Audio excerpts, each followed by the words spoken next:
Olá, boa tarde a todos. Sejam todos muito bem-vindos à apresentação de resultados do segundo trimestre de 2022 da Gafisa. Hoje eu, Flávio Prieto, Relações com Investidores, conduzirei a apresentação e no final estarei disponível para a sessão de perguntas e respostas. Bem, antes de começar, gostaria de informar que essa videoconferência está sendo gravada e que todos poderão fazer perguntas por escrito através do chat. Além disso, é importante ressaltar que as afirmações da administração envolvem riscos, incertezas e podem se referir a eventos futuros. Qualquer mudança em política macroeconômica ou de legislação, além de outros resultados operacionais, podem afetar o desempenho da companhia. Uma vez finalizados os recados iniciais, podemos iniciar a apresentação. O slide de destaque, por favor.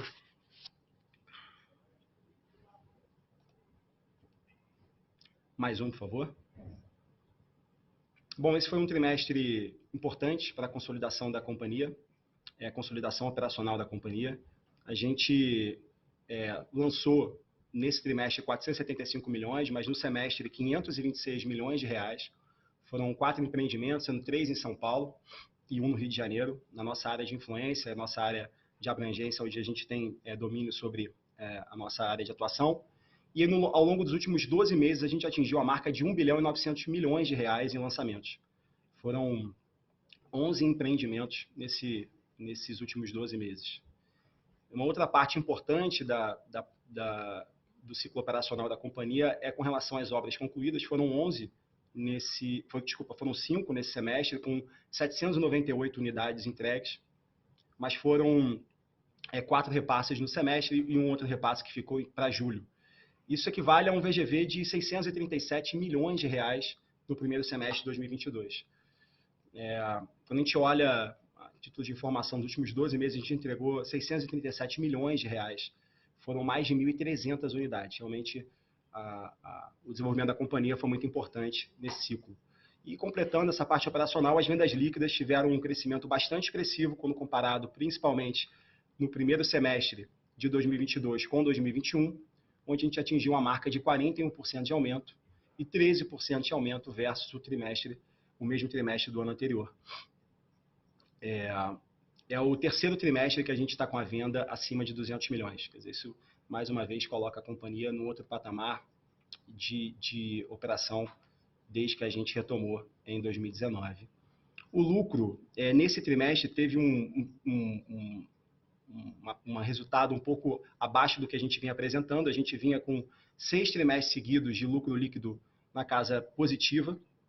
Nesse trimestre, a gente teve uma reversão desse lucro para um prejuízo de 30 milhões, mas muito em função de um TRI, principalmente do segundo TRI, muito atípico com relação ao perfil das vendas, né? A gente teve, muito em função dessa conclusão das obras e do esforço de repasse, um esforço de vendas no estoque de legado, onde eu vou explicar mais à frente. Isso refletiu, obviamente, nas margens desses empreendimentos, que, tendo um perfil maior, relativamente comparado aos empreendimentos de médio, alto e alto padrão que a companhia lançou nos últimos 12 meses, eles contribuíram negativamente na margem e, com isso, o nosso lucro bruto teve uma redução de 10% comparado ao mesmo semestre do ano passado e uma redução de 43% quando comparado com o segundo trimestre de 2021.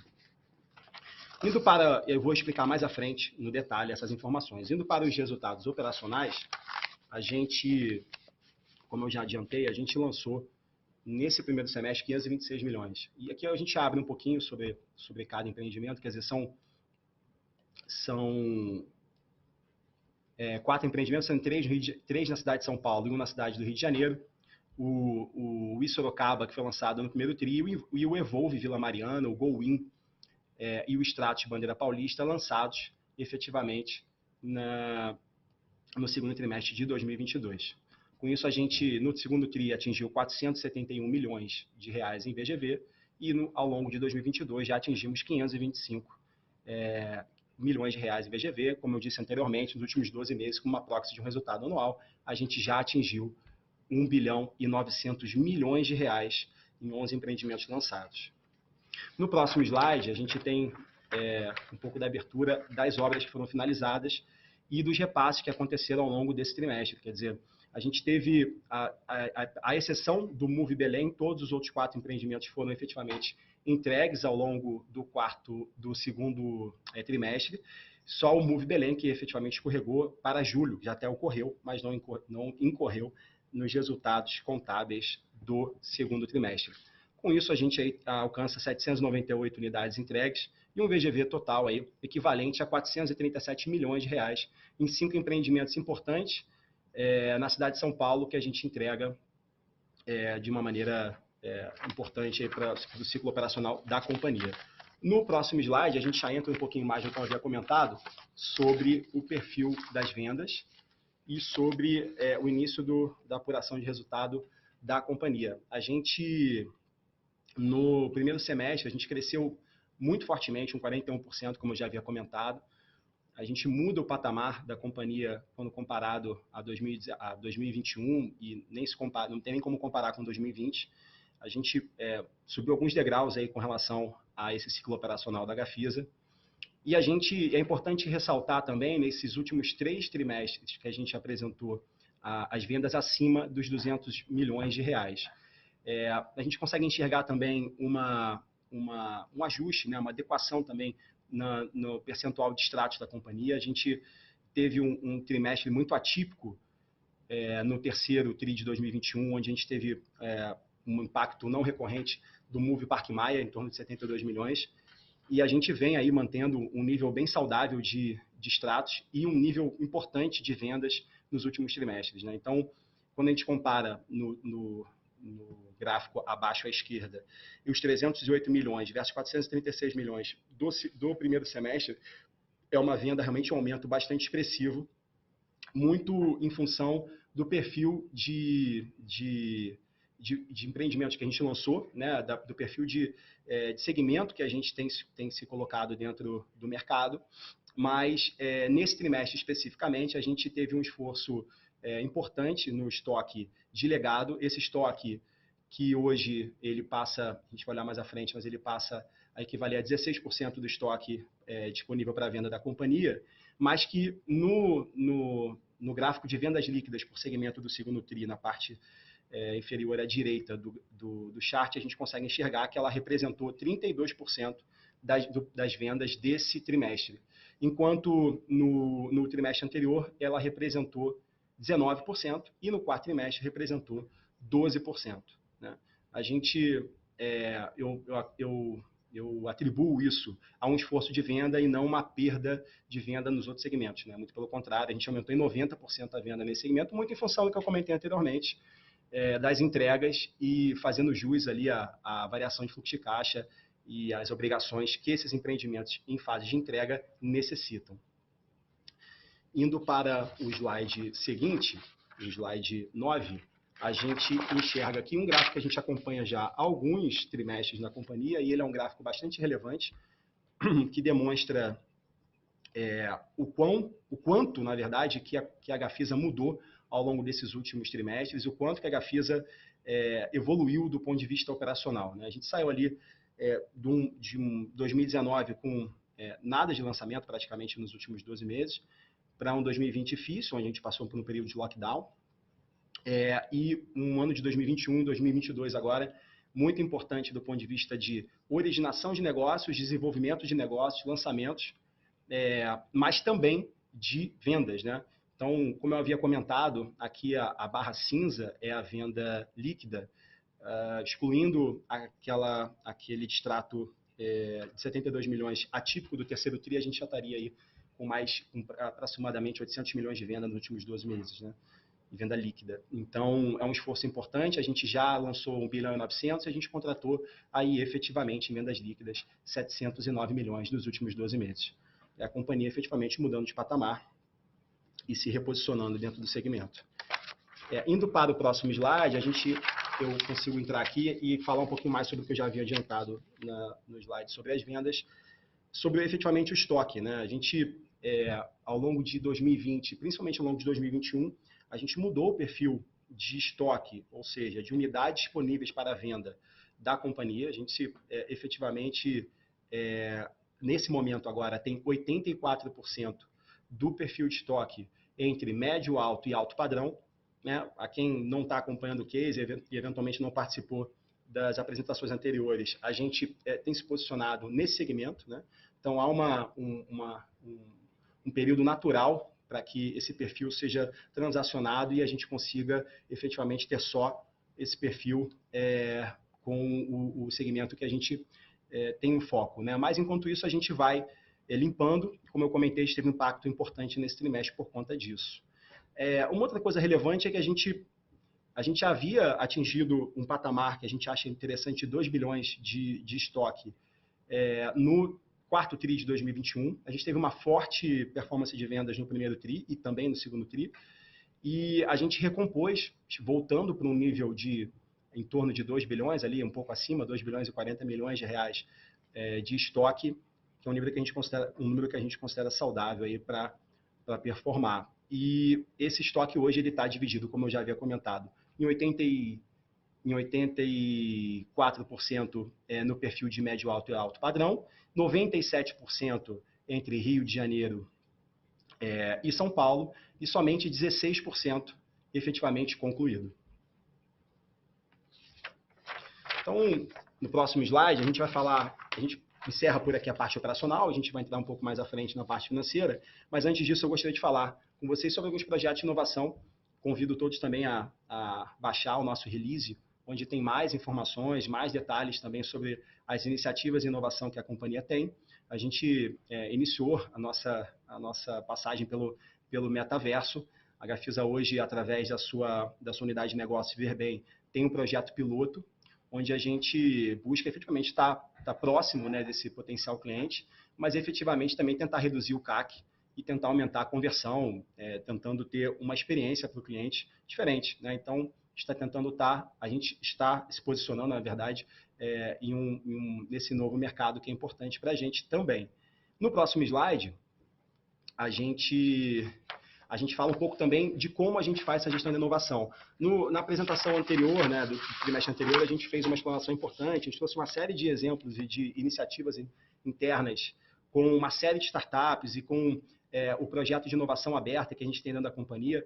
Eu, mais uma vez, convido a todos a baixar o nosso release de resultados e verificar também outros projetos que a gente detalha mais lá.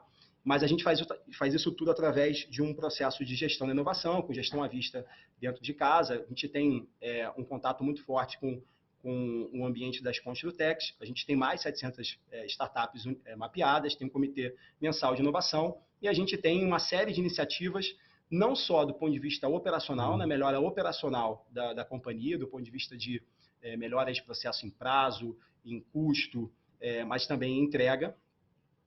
Mas da mesma forma que a gente também tem uma série de processos e de iniciativas com o mercado de Construtec e startups para oferecer produtos e serviços diferenciados para o nosso cliente, né? Olhando, claro, sempre para a jornada do cliente. Entrando um pouco mais no resultado financeiro, é importante aqui ressaltar, fazer um pouco dessa abertura da receita líquida, né? E fazer um pouquinho mais da abertura das vendas e essa variação do estoque, como eu havia comentado, né? A gente, no segundo trimestre de 2022, alcançou aí uma receita líquida de 263 milhões, é o equivalente, a gente subiu, né, 35% versus o primeiro TRI de 22.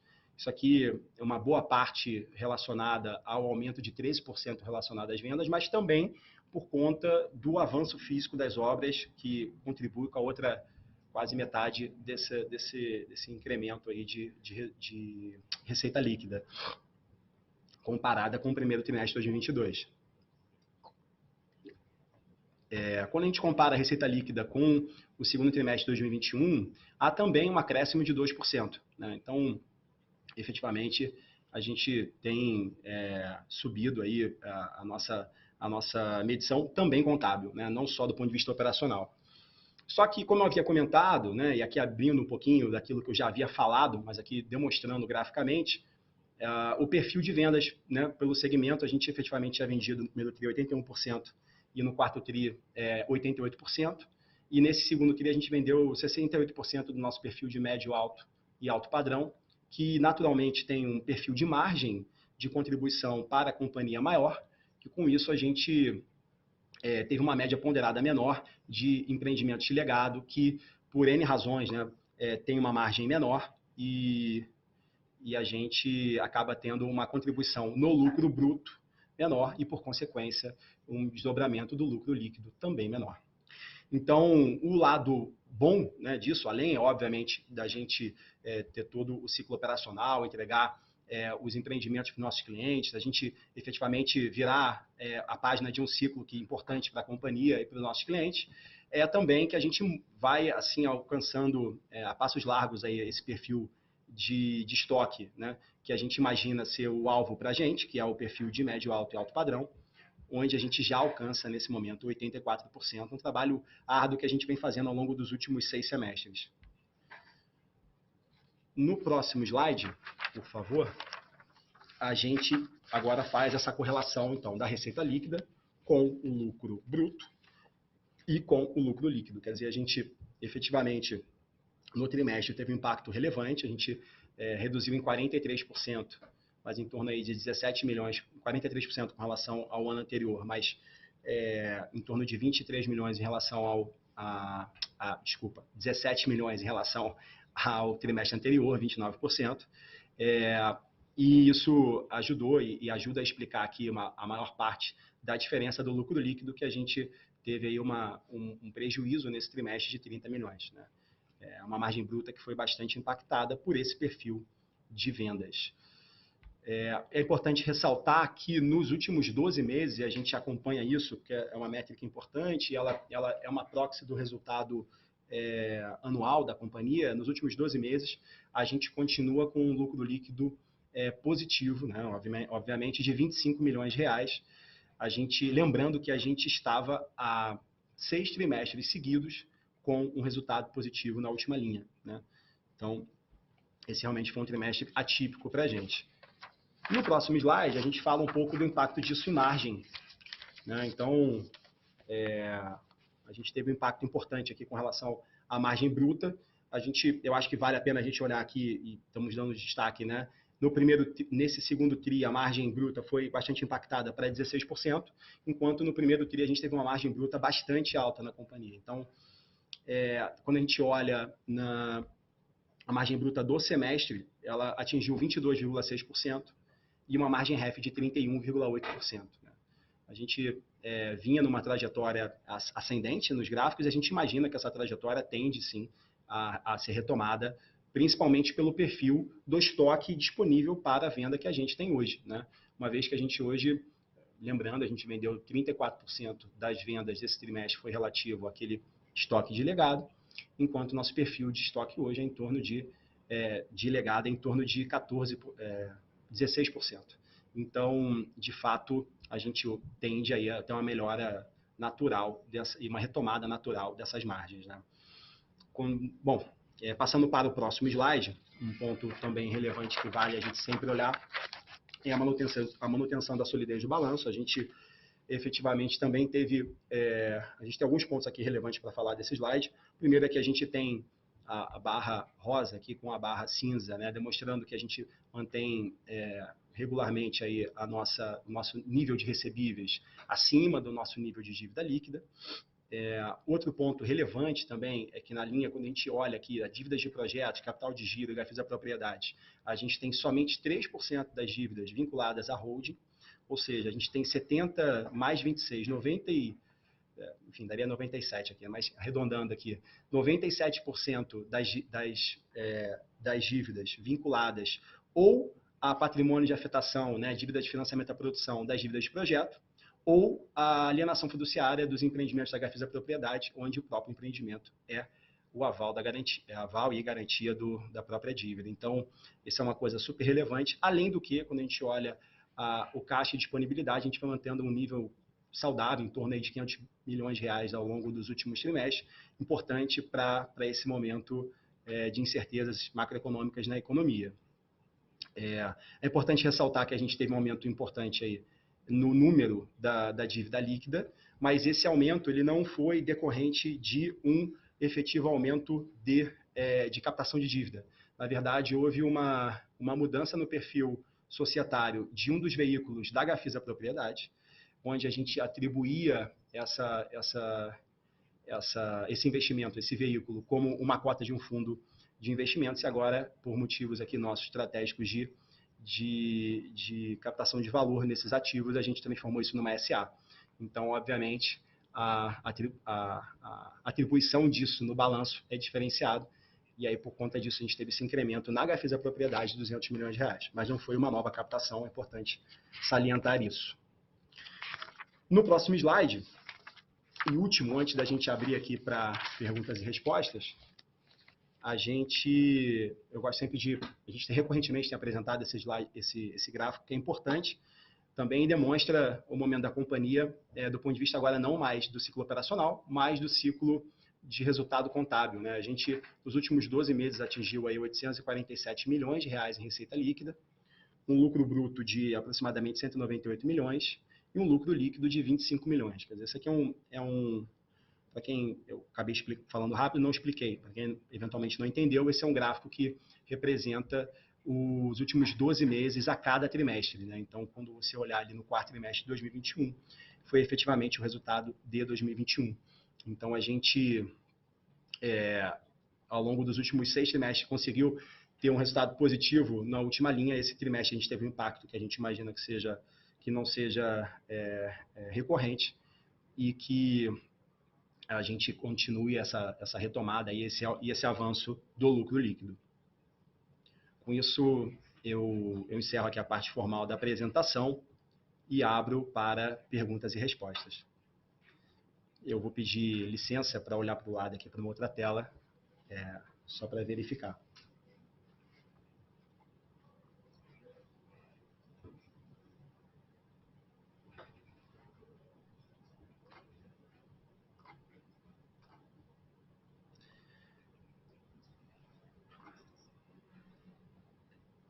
Primeira pergunta aqui do Bruno. A Selic subiu e deve continuar subindo. Até que ponto isso atrapalha o mercado? Na verdade, a Selic subiu, eventualmente, né, ela pode subir mais, existe aí uma precificação no mercado para isso. O mercado está sempre precificando, mas, de fato, a gente enxerga aí um arrefecimento da inflação futura, o que pode acarretar num arrefecimento também da subida da taxa de juros. E isso faz com que a gente tenha efetivamente uma expectativa de pelo menos permanência, né, dos números de captação de novos financiamentos à produção.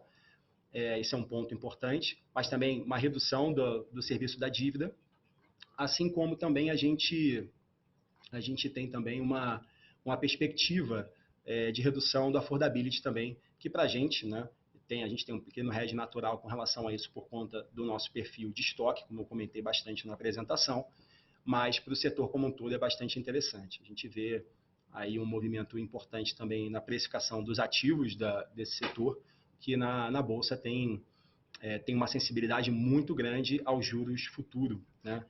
Então, é um ponto relevante que a gente efetivamente está acompanhando.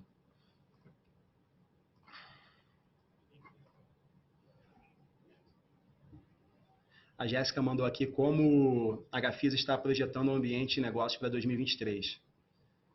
Mas até para o segundo semestre também de 2022 e 2023. A gente tem uma expectativa boa, né? Acho que, independente do que possa ocorrer nas eleições do segundo semestre, a gente tem uma expectativa boa. Tem o mercado precificando, como eu comentei aqui, acho que o mercado é muito movido pelo juro futuro, o mercado está precificando uma redução importante ou um arrefecimento desse aumento do juro e abre um espaço efetivamente para a gente captar mais, para o mercado ter absorção de novos lançamentos, de novos negócios, né? Uma outra pergunta aqui com relação a como vocês têm se posicionado nesse mercado de luxo. Na verdade, a gente tem alguns movimentos importantes acontecendo ao longo desse trimestre, dos últimos trimestres, né? A gente lançou bastante em São Paulo, e no Rio de Janeiro, um produto realmente bastante diferenciado. A gente tem alguns lançamentos importantes também que a gente está trabalhando bastante aqui para lançar ao longo do segundo semestre, principalmente em São Paulo, na região de Jardins do Itaim, alguns que a gente até chegou a abrir, enfim, que foram transacionados com a HFZ Capital com relação ao negócio que a gente fez com Kinea, e são produtos bastante diferenciados e que vão trazer mais diferenciação ainda para o perfil de estoque da companhia. Eu acho que essa foi a última aqui, eu não sei se alguém tem mais. Vou dar mais alguns segundinhos aqui. Bom, não tendo, eu agradeço a todos aí pela presença. Eu lembro que essa apresentação e esse vídeo estará disponível nas nossas redes sociais. Vai estar disponível também no site RI. Então, quem não teve oportunidade, eventualmente, ou quem quiser mandar esse link para alguém, fique à vontade. Estamos à disposição nos contatos aí na tela. É só entrar em contato que a gente vai ter o maior prazer em respondê-los. Muito obrigado, uma boa tarde. Até a próxima.